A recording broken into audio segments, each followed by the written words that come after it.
Lah bagaimana kalau cara pembeliannya, cara membayarnya itu, ya karena itu kan milik kita awasi sendiri, kita miliki sendiri, kita tidak usah ada yang jaga gitu. Jadi kita kalau beli, bayarnya harus dimasukkan ke dalam kotak. Jadi karena itu milik kita, jadi kita harus tetap menjaga, semua warga di lingkungan itu harus menjaganya begitu. Jadi membayarnya nanti ada wacana seperti itu, masyarakat setuju dan akhirnya jalan sampai sekarang dari tahun 2010. Dan ternyata setelah mereka membuat kesepakatan dengan kotak kejujuran itu, tidak ada yang menunggu, itu ternyata uang yang dari hasil penjualan air itu uangnya lebih. Jadi mereka benar-benar telah ya konsekuen dengan apa yang mereka putuskan gitu.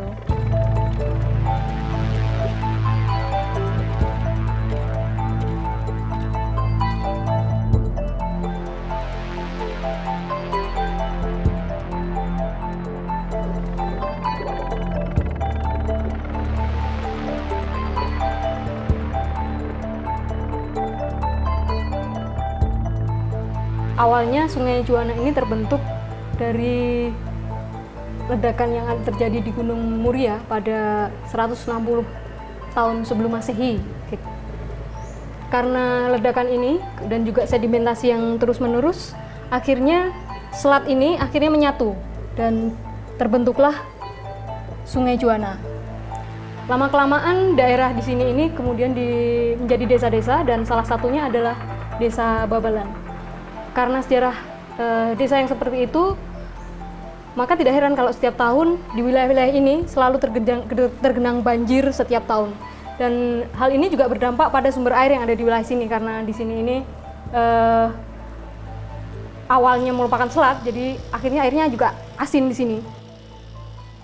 Terdapat sekitar 61 desa yang berada di sepanjang Sungai Juwana, dan ini yang berada di 9 kecamatan. Dan ketika hujan, 61 desa ini selalu dalam keadaan terancam. Jadi ancaman banjir selalu mengancam 61 desa ini, meskipun tidak semuanya akan selalu kebanjiran, tergantung dari intensitas hujan dan yang ada di wilayah ini.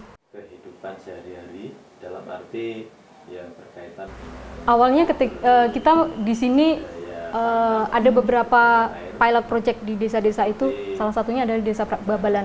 Jadi kita melakukan diskusi dengan warga yang ada di situ gitu, karena bersama dengan mereka kita akhirnya berdiskusi untuk menyadari bahwa mereka sadar kalau berada di wilayah bencana dan ini akan terjadi terus-menerus, dan mereka seperti yang kita ketahui bersama, mereka enggan untuk pindah di situ meskipun setiap tahunnya mereka merantau, tapi akan selalu pulang lagi ke sini. Setelah mereka menyadari itu, jadi mereka akan selalu mengupayakan sebenarnya gimana sih kita bisa hidup dengan bencana.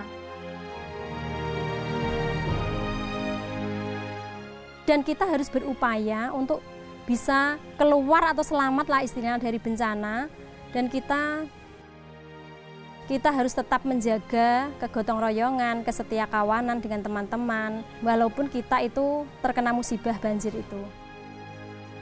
Apabila desa-desa yang memiliki resiko terkena bencana itu dapat mengikuti jejak di desa kami, itu paling tidak bisa mengurangi resiko bencana atau mengurangi korban akibat bencana, dan mereka akan mandiri ketika menghadapi bencana.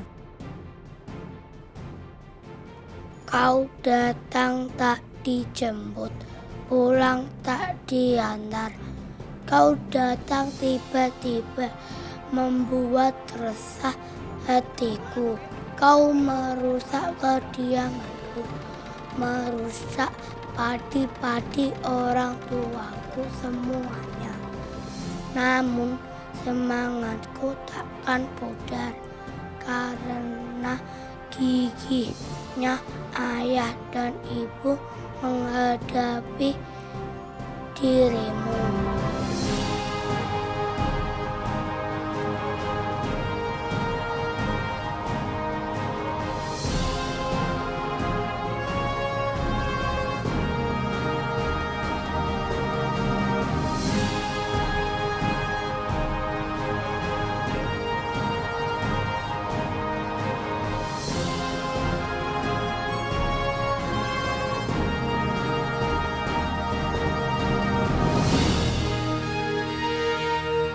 kasih.